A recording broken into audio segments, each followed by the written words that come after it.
अस्सलामुअलैकुम। JNM kitchen में आप सबको खुश आमदीद। आज हम बना रहे हैं अरबी गोश्त। तो चलिए जी अपनी रेसिपी शुरू करते हैं इस दुआ के साथ कि अल्लाह ताला सबके दस्तरखान भरे रखे, आबाद रखे, आमीन सुम्मा आमीन। यहाँ पे ये मेरे पास आधा किलो 500 ग्राम मेरे पास मैंने मटन लिया है। आप बीफ लैम में भी बना सकते हैं। मेरे पास मटन है 500 ग्राम और ये यहाँ पे मैंने अरवी ली है। अच्छा, अरवी भी मैंने तकरीबन 500 ग्राम ही ली है। कुछ लोग इसे कचालू कहते हैं, अरवी भी कहते हैं। इसका मैंने छिलका उतार के इसको नमक लगा के रख दिया है। तो इसको हम फिर बाद में अच्छी तरह से धो के फिर इस्तेमाल करेंगे। यहाँ पे मेरे पास एक दरमियाने साइज़ की प्याज थी, उसको मैंने फ़ाइन चॉप कर लिया है। और फ्रोज़न अदरक लहसुन का क्यूब है मेरे पास, इसे इस्तेमाल करूँगी। 3 अदद हरी मिर्ची हैं, 2 अदद टमाटर हैं। और मसालों में यहाँ पे ये मेरे पास नमक है, लाल मिर्च पाउडर है, हल्दी पाउडर है, भुना हुआ धनिया पाउडर और भुना हुआ ज़ीरा पाउडर है। मसालों की क्वांटिटी आप अपने टेस्ट के हिसाब से कम ज़्यादा कर सकते हैं। वीडियो को एंड तक देखें। अगर पसंद आए तो लाइक और शेयर करना ना भूलें। और अगर चैनल पर पहली दफ़ा आएँ तो सबको खुश आमदीद और चैनल को याद से सब्सक्राइब कर दे प्लीज़। तो चलिए जी अपनी कुकिंग शुरू करते हैं। कुकिंग ऑयल मैंने गर्म होने के लिए रख दिया है। अच्छा जी, तेल यहाँ पे गर्म हो चुका है। तो सबसे पहले हम इसमें प्याज शामिल करेंगे। बिस्मिल्लाह।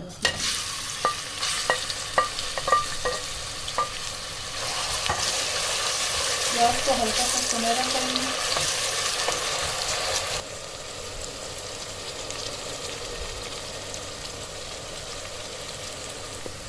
अच्छा जी, देखिए प्याज यहाँ पे हल्का सुनहरा होना शुरू हो गया।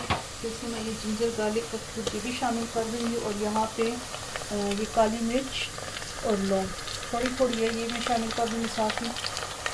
और साथ ही मैं इसमें ये गोश्त डाल दूँगी।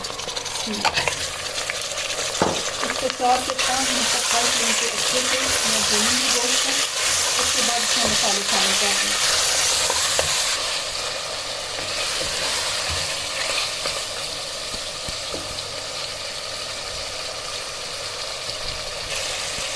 ऐसे ही कि गोश्त को मैंने प्याज अदरक लहसुन के साथ अच्छे से भून लिया है।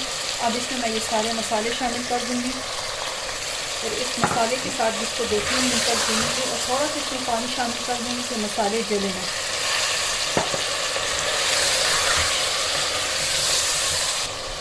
अच्छा जी, देखो माशाल्लाह मसाला कितना मज़ेदार भून के तैयार हो चुका है। गोश्त को अच्छी तरह से हमने भून लिया, ये देख सकते हैं। अब इसमें मैं यहाँ पे ये टमाटर और हरी मिर्ची काट के रखी थी तो इसको शामिल कर दूँगी। और साथ ही मैं इसमें 2 गिलास पानी शामिल करके इसको कवर करके रख दूँगी कि गोश्त अच्छे से गल जाए। गलने के बाद फिर हम इसमें अरवी या कचालू इसको शामिल कर देंगे। अच्छा जी, देखिए गोश्त पानी सारा इसका खुश्क हो चुका है। अब इसको हम भून लेंगे और इसमें ये जो टमाटर के छिलके इनको निकाल देंगे। इस तरह किसी चिमटे की मदद से इसमें इसका ये टमाटर का छिलका निकाल लेंगे सारा।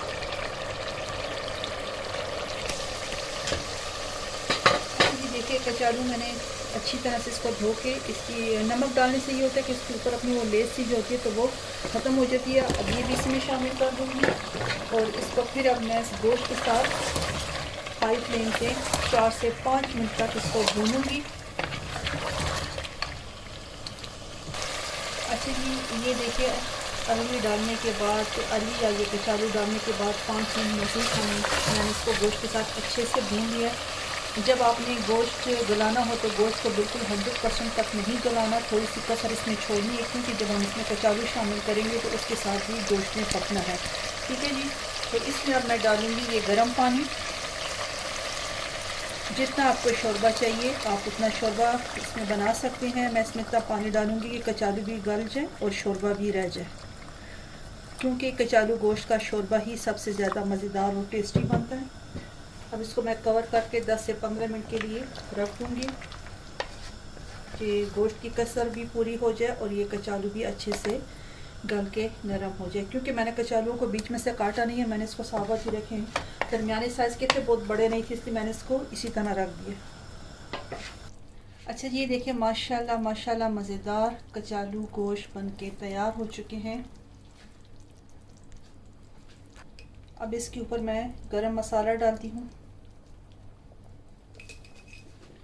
और थोड़ा सा हरा धनिया शामिल कर देंगे और थोड़ा सा मैं गार्निशिंग के लिए छोड़ दूंगी और इसको कवर करके रख दूंगी 2 मिनट के लिए। फिर इसको मैं सर्व करके दिखाती हूँ। ये बिल्कुल तैयार है।